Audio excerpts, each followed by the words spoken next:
다음 책들의 공통점이 한 가지가 있습니다. 그 책 이름은 이런 것들입니다. 보바리 부인, 단테의 신곡, 데카르트의 제1성찰 또는 제1철학에 관한 성찰, 존 밀턴의 신라관, 마키아벨리의 군주론, 빅토르 휴고의 레미제라블, 칸트의 순수 이성 비판, 파스칼의 탕세, 킹 제임스 성경. 이것은 공통적으로 캐톨릭에서 금서 목록으로 지정되었던 책입니다. 그런데 1966년에 이 금서 목록을 해제하며 바오로 6세 교황은 이렇게 얘기했습니다. 외적 강제 규범으로서의 금서 목록 제도는 없어졌지만 신앙적으로 불온한 서적을 읽지 말라는 양심적 명령은 여전히 신자들에게 남아있다. 의도는, 목적은 신앙에 해를 끼치는, 그리고 양심에 악한 영향을 주는 책은 읽지 말아라 하는 의도로 금서 목록을 지정했습니다. 그리고 그걸 해제하면서 그래도 강제 규범은 없어졌지만 양심적 규범은 남아있기에 책을 읽는 선택에 있어서 조심해라 하는 의도입니다. 바로 이렇게 금지된 목록이 있죠. 우리도 한때 오공 전두환 정권 시절 그리고 그 전후에 우리의 사회에는 금서 목록이 많이 있었고 또 금지된 노래들이 많이 있었습니다. 그래서 부르지 말라는 거죠. 그 의도와 목적은 다양하게 해석할 수 있지만 어쨌든 읽지 말고 부르지 말아라 하는 금지된 음악과 글이었습니다. 여러분, 하나님께서도 우리에게 금지한 것 중에 여러 말이 있는데 금지한 말이 있습니다. 하나님이 금하신 말, 이 말은 하지 말아라. 하나님께서 이 말만은 하지 말라고 그렇게 말씀하신 한마디가 있는데 그게 원망입니다. 원망하지 말아라. 하나님께서 이걸 금하셨어요. 그래서 원망하지 말아라. 오늘 하나님께서 금하신 말, 원망하지 말라 하는 이 원망의 말이 우리의 입에서는 금해져야 하는 것입니다. 왜 그렇습니까? 하나님은 우리를 창조하시고 우리에게 필요한 모든 것을 공급하시며 구하는 자에게는 당신의 아들을 아끼지 아니하고 우리에게 다 책임져 주시는 분이기에 우리가 원망할 것은 아무것도 없습니다. 그러기에 우리가 할 수 있는 말, 그것은 원망의 말을 하지 않는 것이고 우리가 하는 언어는 감사의 고백, 믿음의 고백, 하나님의 은혜에 찬양하는 고백의 말, 이것이 우리의 언어인 줄 믿습니다. 성도 여러분, 오늘 우리의 언어를 한번 점검해 볼 수 있기를 바랍니다. 내게 금지된 언어를 하고 있지는 않는지, 우리에게 허락된 감사의 은혜의 언어는 나의 삶에 얼마나 고백되고 있는지, 오늘 이 본문의 말씀을 통해서 하나님께서 금지하신 말을 금하고 하나님이 기뻐하시는 언어의 회복, 삶의 회복, 인생의 길에 회복이 있게 되기를 주님의 이름으로 축복합니다. 하나님께서 이 원망의 한마디 멈추게 하셨는데 멈추게 하신 이유가 있어요, 여러분. 왜 멈추게 하셨을까요? 하지 말라고 그러셨어요. 왜 하지 말라고 하셨을까요?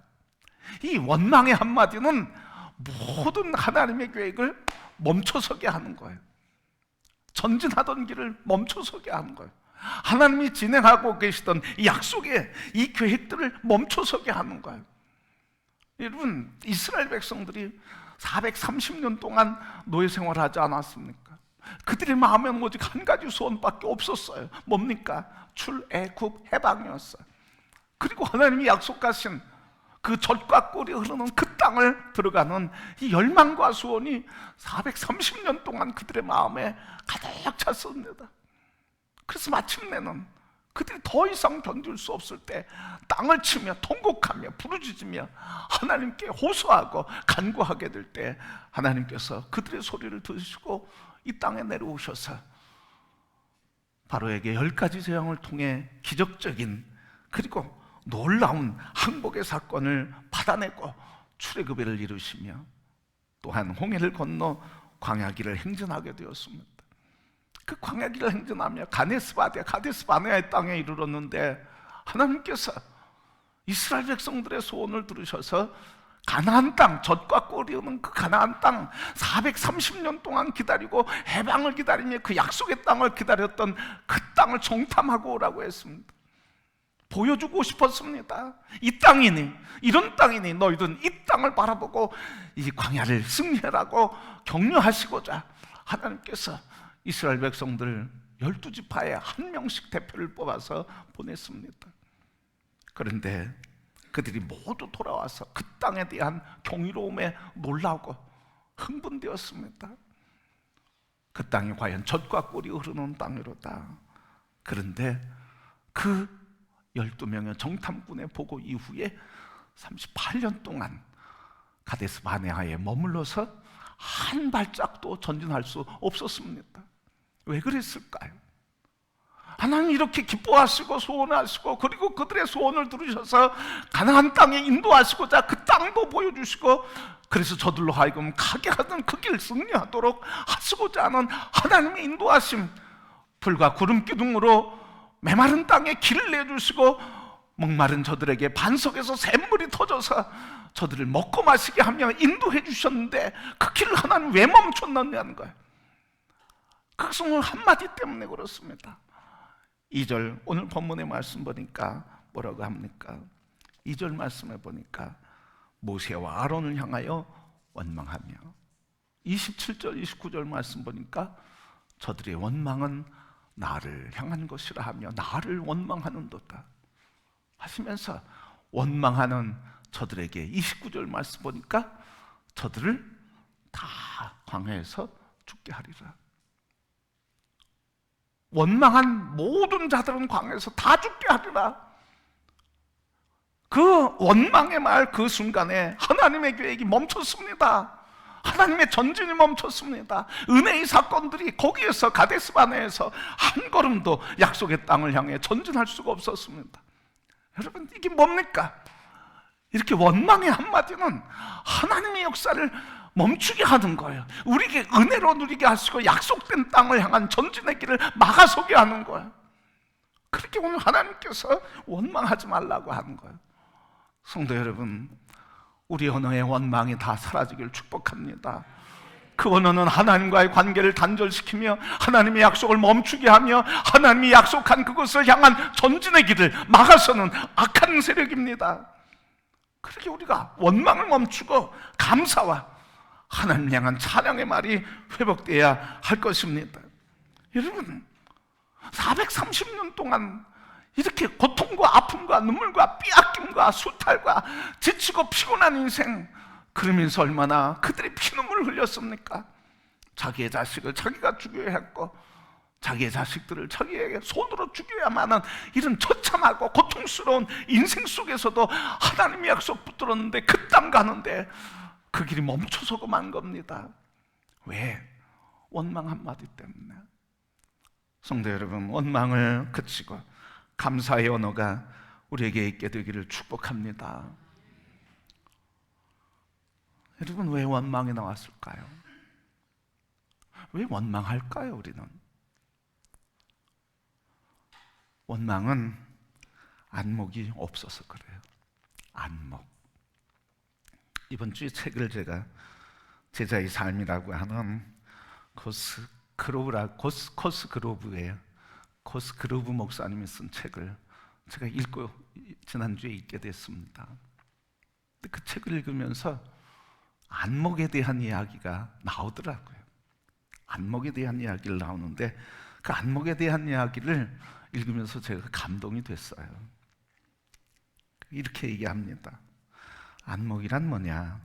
어떤 일의 시작과 예상되는 끝을 볼 줄 아는 능력이다. 이걸 원군 비전이라고 한다.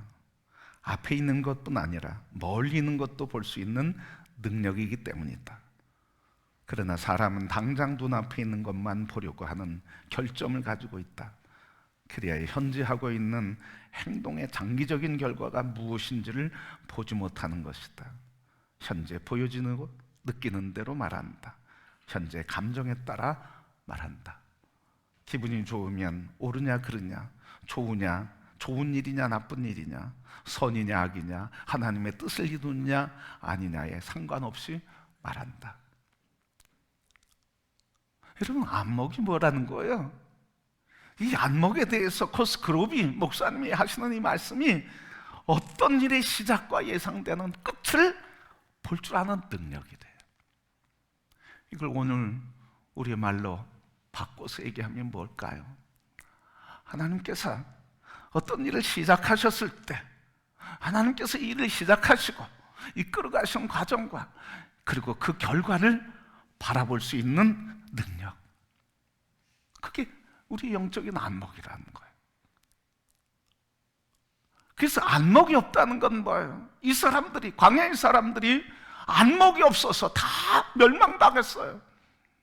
다시 얘기하면 하나님이 광야를 인도하시고 애굽에서 해방시키고 광야를 인도하시고 광야에서 온갖 어려움과 고난 속에서도 하나님이 공급하시고 주권자 되신 걸 가르치며 하나님 말에 신뢰하도록 그들을 훈련시키는, 그래서 저들을 단단한 용사되어 가나안 땅을 정복하고 통치하게 하시는 이 훈련의 역사를 바라보지 못하고 자기의 생각대로, 자기의 마음대로, 자기의 감정대로, 자기가 눈앞에 보는 대로 판단하고 행동하고 살아가니까 결국은 하나님의 계획이 멈춰서게 된 겁니다. 성도 여러분, 바로 오늘 우리는 어떤 눈으로, 어떤 안목으로 내 인생을 바라보고 있습니까? 하다못해 우리 작은 구멍가게를 하도 사람들은 안목을 갖고 합니다. 여기는 어떤 장소가 어떤 게 좋고 어떤 품목이 좋고 어떤 자리가 좋고 어떻게 해야 되고 그 결과를 가지고 이렇게 재낼 거라는 안목을 가지고 있습니다. 오늘 저녁에 해가 붉은 노을이 지면 내일은 맑겠다고 얘기합니다. 그런데 우리가 이 세상의 것들은 안목을 가지고 바라보면서 우리의 삶의 문제와 이 역사의 문제에서 하나님의 주권적인 하나님의 비전과 통치의 눈을 갖지 못하고 바라보지 않는 것은 참으로 불행하다는 거예요. 왜? 하나님이 지금 드러내시고 보여주시고 알게 하시고 가르쳐 주시고 그 길을 인도하시도록 우리에게 격려해 주시는데 이걸 보지 못하고 여전히 사람의 눈 가지고 인간의 안목 가지고 눈에 보이는 대로 느끼는 대로 감정대로 절제 없이 자제 없이 조절 없이 겸손하지 못하게 감정을 바라고 있기 때문에 그렇습니다. 성도 여러분, 오늘 안목이 없는 사람은 어떤 사람입니까?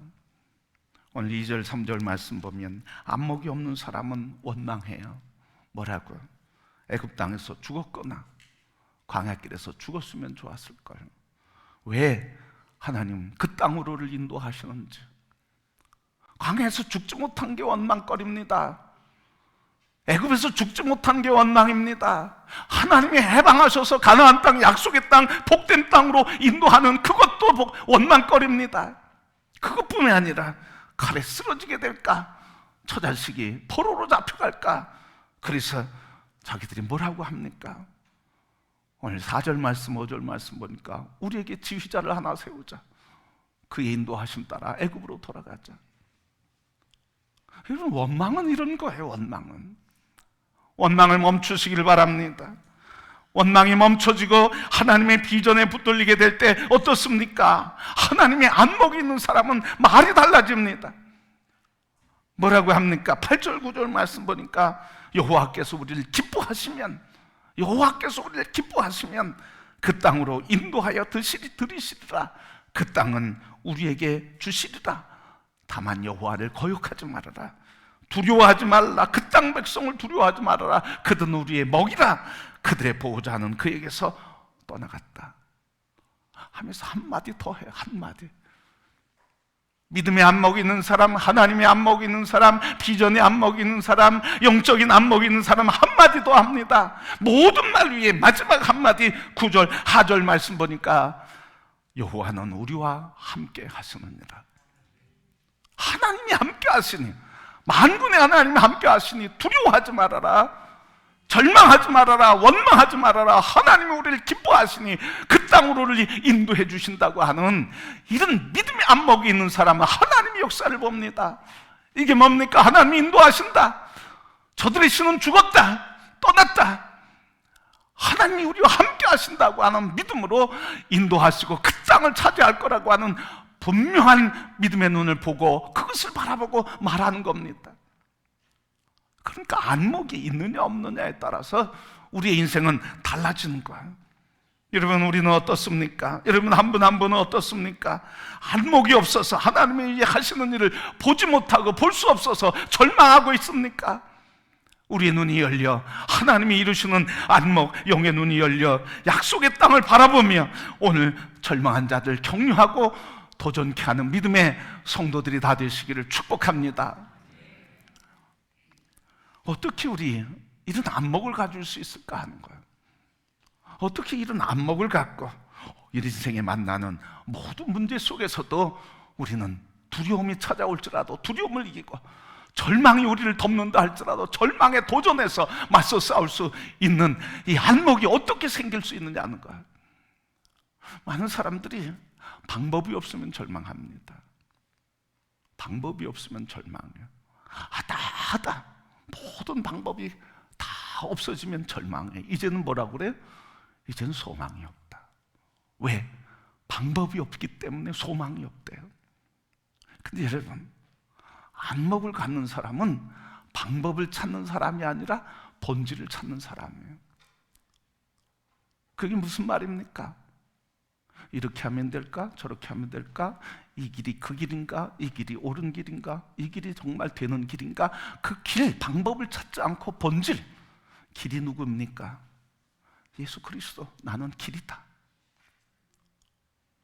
예수 그리스도를 찾는 게 본질이고, 우리가 이렇게 하면 좋을까? 저렇게 하면 좋을까? 이 방법일까? 저 방법, 그게 방법이라는 거예요. 근데 사람들은 본질을 찾기보다는 방법을 찾아요. 그래서 방법이 생기면 일이 될 것 같이 소망을 가져요. 근데 방법이 없어지면 절망해요. 그런데 진정한 오늘 말씀을 통해서 우리에게 보여주시고 가르쳐 주시는 안목은 어디서 생긴다는 거예요? 본질에 붙잡힐 때, 예수님 붙잡을 때 길이 열리는 거예요. 여러분, 예수님이 십자가에 달려 죽으시기 전에 겟세마네 동산에서 땀방울이 핏방울이 되도록 기도하셨어요. 절규하면서 기도하셨어요. 왜 그런 기도하셨습니까? 하나님께 버림받은 감정으로 기도했어요. 하나님, 어찌하여 나를 버리십니까? 왜 그랬습니까? 지금 이 하나님이 진행하시는 그 길 중에 내가 살아날 방법이 없다는 거예요. 방법이. 여러분, 홍해 앞에 있는 이스라엘 백성들이 왜 절망했습니까? 왜 원망했습니까? 홍해를 건너야 할 방법이 없다는 거예요. 내 인생에 왜 절망합니까? 이 문제를 해결하고 넘어설 방법이 없다는 거예요. 그러니까 방법에 집중하면 절망하게 되어 있습니다. 또 방법에 집중하면 그 방법 때문에 교만해지고 하나님을 모른 채 할 수 있습니다. 방법이 아니라 본질이에요. 본질. 방법, 그 길 뭡니까? 예수 그리스도. 나는 길이다, 방법이다고 하시는 말씀이에요.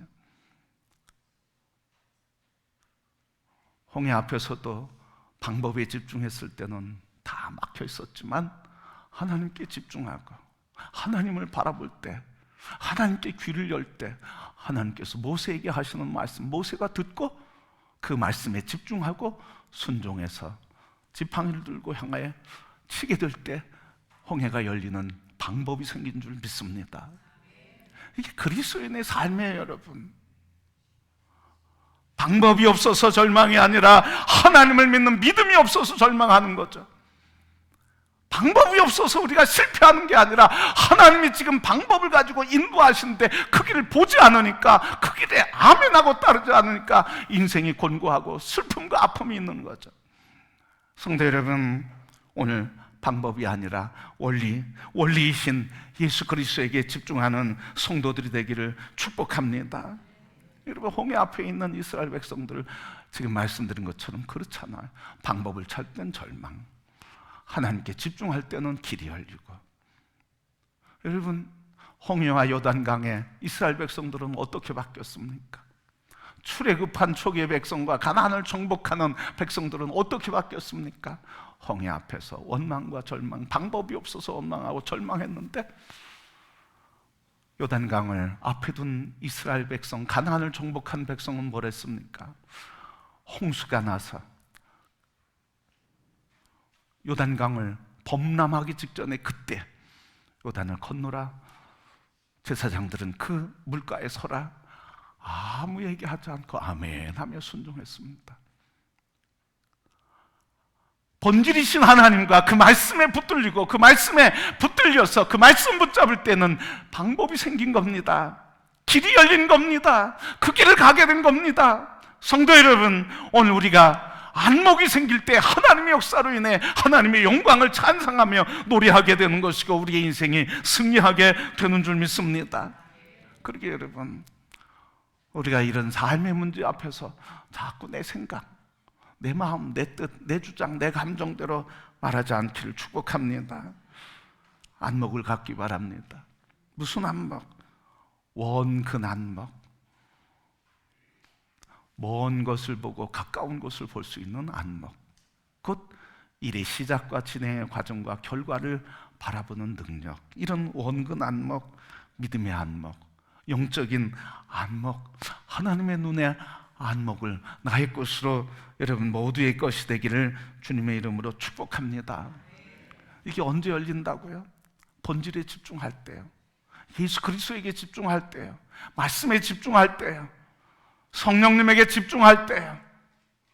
모두가 다 도망하고 죽었을 때 나가의 다락방에 모여서 오직 기도하고 성령에 붙들리게 되니까 저들이 두려움의 길에서, 공포의 심에서 다 벗어나고 담대하게 복음을 증거하며 세계 복음화의 길이 열리게 된 거 아닙니까? 성령이 임할 때, 말씀이 임할 때, 그 말씀 들을 때 그들의 마음이 위로가 생기고 치료가 일어나고 말씀이 생명이 돼서 담대하게 일어나지 않았습니까? 본질이신 말씀에 집중하기를 바랍니다. 본질이신 예수 그리스도와 성령님에게 집중하시기를 바랍니다. 그분에게 집중하면 그분이 우리에게 눈을 열어보게 해 주시는 줄 믿습니다. 엠마오로 가던 두 제자 절망했습니다. 낙심했습니다. 이제는 이 땅을 새롭게 할 방법이 없어졌습니다. 그동안 예수 그리스도를 통해서 이 땅 이스라엘을 새롭게 할 거라고 기대하고 그것이 방법이라고 했는데 그 방법이었던 예수님이 죽었습니다. 그래서 낙심해서 갈 때 예수님께서 그들과 동행하시며 말씀을 풀어줄 때 그들의 고백이 우리의 마음이 뜨겁지 않아 하더냐. 주님과 함께 기도할 때 눈이 열려 주님인 것을 보게 되고 인생의 새로운 길이 열리고 방법이 열렸습니다. 그러게 여러분, 신앙생활 어려운 것도 아니고 먼 데 있는 것도 아니고 기도의 삶을 통해 주님을 만나고 말씀을 묵상하며 그 말씀을 통해서 들려주신 말씀을 들을 때 듣는 것이 아니라 주님의 눈이 열려 새로운 세계를 보게 되며 하나님의 영광을 보게 되며 오늘 내가 만나는 인생의 문제가 장애물이 될 수 있어도 그리스도 예수 안에 있는 이 믿음의 안목이 가진 사람들은 이 장애물이 인생을 승리하고 성공하게 하는 디딤돌이 되고 승리의 도약돌이 되는 줄 믿습니다. 성도 여러분, 오늘 우리의 삶에 어떤 문제를 만나고 있습니까? 그 문제가 우리를 어떻게 힘들고 아프고 절망케 합니까? 그 문제의 노예에서 벗어나길 바랍니다. 그 문제의 짓눌림에서 벗어나길 바랍니다. 언제 벗어날 수 있습니까? 이 문제를 통해서 하나님 앞에 엎드려 기도하고 주님의 말씀을 들을 때 그 말씀과 기도와 성령의 역사 안에서 이 문제가 하나님의 나라와 영광을 위한 디딤돌이 되는 길이 보이게 하시고 영광의 새 길을 열어주시는 은혜를 누리게 하실 것입니다. 그러게 오늘 우리의 삶의 문제 겸손히 엎드려서 주님 말씀 앞에 서고 겸손히 엎드려서 주의 임재 앞에 우리의 삶의 문제를 드리며 기도할 때 우리의 주님께서, 본질이 되신 주님께서 우리의 눈을 열어 길을 보이시고 방법을 보이시고 삶의 통로를 열어주셔서 범사의 승리와 복된 인생 살게 해 주시는 줄 믿습니다. 오늘 이 한 주간 또 우리의 인생에 어떤 문제를 만날지라도 이 문제를 통해 열어주시고 이끌어 가시는 믿음의 안목, 영적인 안목을 활짝 열려서 주님의 은혜 안에 있는 복된 삶, 승리의 영광에 찬송이 되는 온 성도들의 삶이 되기를 주님의 이름으로 축복합니다.